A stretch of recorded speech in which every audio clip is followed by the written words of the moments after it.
അപ്പോ ഇതോടെ ഓൾമോസ്റ്റ് എന്താണ് ഇന്ത്യ അല്ലെങ്കിൽ എന്താണ് ഈ വേൾഡ് പരമായിട്ടുള്ള കാര്യങ്ങൾ, അതായത് ഏറ്റവും വലിയ രഹസ്യം, അതായത് ഈ പറയുന്ന 800 കോടി ജനങ്ങളിൽ 13 ഫാമിലീസ് അവർ കൺക്യൂർ ചെയ്യുന്നു. ആ 13 ഫാമിലീസിന്റെ പദ്ധതികളും ഇനി വരാൻ പോകുന്ന പദ്ധതികളും ഈ 2030 അജണ്ടയും ഇതെല്ലാം ഞാൻ പറഞ്ഞു കഴിഞ്ഞിരിക്കുന്നു.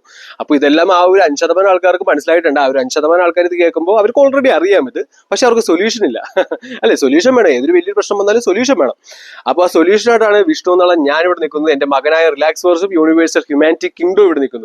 അപ്പോ ഇനി എന്താണ് എന്റെ പ്ലാൻ എന്ന് ഞാൻ പറഞ്ഞത്. ഞാൻ ഇത് ഒരുപാടും പറഞ്ഞിട്ടുണ്ട് എന്താണ് എന്റെ ഒരു കൺസെപ്റ്റ്, എന്റെ ഒരു ക്രിയേഷൻ. കാരണം എന്നെ സംബന്ധിച്ച് നോക്കുമ്പോൾ ഏതൊരു ഫ്യൂച്ചറും ഏതൊരു ഡ്രീമും എനിക്ക് സഫലീകരിക്കാൻ സാധിക്കും. കാരണം അതിനുള്ള എല്ലാവിധ കഴിവും അതോടൊപ്പം തന്നെ സ്പിരിച്വൽ നോളജും എല്ലാം എനിക്കുണ്ട്. അതായത് ഈ പറയുന്ന മാനിഫെസ്റ്റേഷൻ ആണെങ്കിലും അഫർമേഷൻ ആണെങ്കിലും എല്ലാം എനിക്കുണ്ട്. അതായത് ഏതൊരു ഡ്രീമും നമുക്ക് സഫലീകരിക്കാൻ സാധിക്കും. എന്നെ സംബന്ധിച്ച് നോക്കുമ്പോൾ പെർഫെക്റ്റ്ലി എനിക്ക് അലൈൻ ചെയ്യാൻ സാധിക്കും.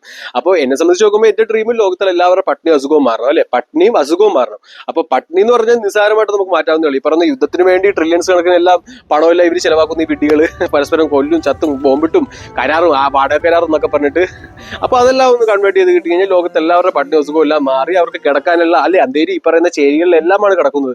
അപ്പൊ ഇതിനെല്ലാം മാറി ഒരു പ്യൂറായിട്ടുള്ള സോൾ അല്ലെങ്കിൽ പ്യൂറായിട്ടുള്ള സ്ഥലം ക്രിയേറ്റ് ചെയ്യാൻ വളരെ എളുപ്പം തന്നെയാണ്. ഇതെല്ലാം ഈസിലി നമുക്ക് ചെയ്യാൻ പറ്റും. 2030 എന്റെ എൻഡ്. ഇതെല്ലാം ഞാൻ ചെയ്യും എന്നാണ് ഞാൻ പറഞ്ഞത്. അല്ലെങ്കിൽ ചെയ്യണമെന്നല്ല, അഭ്യർത്ഥനയല്ല, ഞാൻ ചെയ്യും എന്നുള്ള എന്റെ തീരുമാനമാണത്. അപ്പൊ അത് ഈസിലി ആകുമ്പോൾ തന്നെ ഈ പറയുന്ന ഒരു കംഫർട്ട് സ്റ്റേജ് അവർക്ക് കിട്ടി. അതിനുശേഷം ചെയ്യേണ്ടത് പഞ്ചഭൂതങ്ങളെ ശുദ്ധീകരിക്കണം. ഈ പറയുന്ന ഭൂമി, അഗ്നി, ജലം, വായു, ആകാശം, അത് വെച്ചാണ് ഈ ശരീരം ഉണ്ടാക്കിയിരിക്കുന്നത്. അപ്പൊ ഇതെല്ലാം പ്യൂർ ചെയ്താൽ മാത്രമേ ശുദ്ധമായ പ്രാണവായു ഉള്ളിപ്പോളൂ, ശുദ്ധമായ ഭക്ഷണം ഉള്ളിപ്പോളൂ, ശുദ്ധമായ വെള്ളം ഉള്ളിപ്പോലും. ഈ പറയുന്ന ക്ലോറിനും ഈ ഫ്ലൂറൈഡ് എല്ലാം അടങ്ങിയ വെള്ളം മാറണം. അതെല്ലാം നിങ്ങൾ വെറും മന്ദബുദ്ധിയാക്കാനുള്ള വെള്ളം. അപ്പൊ അതെല്ലാം കഴുകിക്കളഞ്ഞിട്ട് അപ്പൊ തന്നെ ബോഡിയും പെർഫെക്റ്റ് ആയി. അസുഖം വരില്ല. ഇപ്പോഴുള്ള അസുഖമുള്ള മാറ്റമൊന്നുമല്ല ഞാൻ പറഞ്ഞത്, ഭാവി തലമുറ, അതായത് വർഷം ലക്ഷക്കണക്കിന് വർഷം മുമ്പോട്ട് പോയാലും യാതൊരു പ്രശ്നം അവിടെ ഉണ്ടാവില്ല. പിന്നെ ആർട്ടിഫിഷ്യൽ ഇന്റലിജൻസ്, അവരാണ് ഏറ്റവും വലിയൊരു വില്ലൻ. അപ്പൊ ആ വില്ലൻ ഞാൻ കൺവേർട്ട് ചെയ്ത് എന്റെ കയ്യിലൊരു കളിപ്പാവിനെ പോലെ ആക്കും. അതായത് അവനെ വെച്ചിട്ടായിരിക്കും എന്റെ എല്ലാവിധ അഗ്രികൾച്ചർ പ്രോസസ്സും നടക്കുന്നത്. എന്റെ കർഷകന്മാരെ എല്ലാവരും മൾട്ടിനാഷണൽ കമ്പനീസ് എല്ലാം കുറെ ബാങ്കുകാരെ കൊണ്ട് ഈ പറയുന്ന ഗവൺമെന്റിനെ കൊണ്ട് എല്ലാം കൊന്നു, അല്ലെ. അപ്പൊ അതെല്ലാം എന്റെ അടുത്ത് നടക്കില്ല. കാരണം ഞാൻ ഒരു ഹൈജൻ ഫാമറാണ്. അപ്പൊ എന്റെ കൃഷിയെല്ലാം ഈ രീതിയിലായിരിക്കും. ഹൈ ആയിട്ടുള്ള ആർട്ടിഫിഷ്യൽ ഇന്റലിജൻസ് വെച്ചിട്ടുള്ള മിഷൻസ് വെച്ചിട്ടായിരിക്കും ലൈഫ് ലോങ്. അതായത് കഴിക്കുന്ന ഈ പറയുന്ന തമോ ഗുണം നിറഞ്ഞ ഭക്ഷണമല്ല, അതായത് നമ്മുടെ ആയുസ് ഓജസ്സും എല്ലാം കളയുന്ന ആ ഒരു ആന്തരിക ഫലം എല്ലാം കളയുന്ന ആ ഒരു അസുഖം ആശുപത്രിയിലോട്ട് ഒഴുകുന്ന ആ ഒരു ഭക്ഷണമായിരിക്കില്ല ഈ പറയുന്ന ജങ്ക് ഫുഡ്, മൾട്ടിനാഷണൽ ഫുഡ്. നമ്മൾ കഴിക്കുന്നത് പ്രാചീനമായുള്ള ആ ഒരു ശുദ്ധമായ ഭക്ഷണം, സത്യഗുണമുള്ള ഭക്ഷണമായിരിക്കും. അതെല്ലാം ഞാൻ തരും.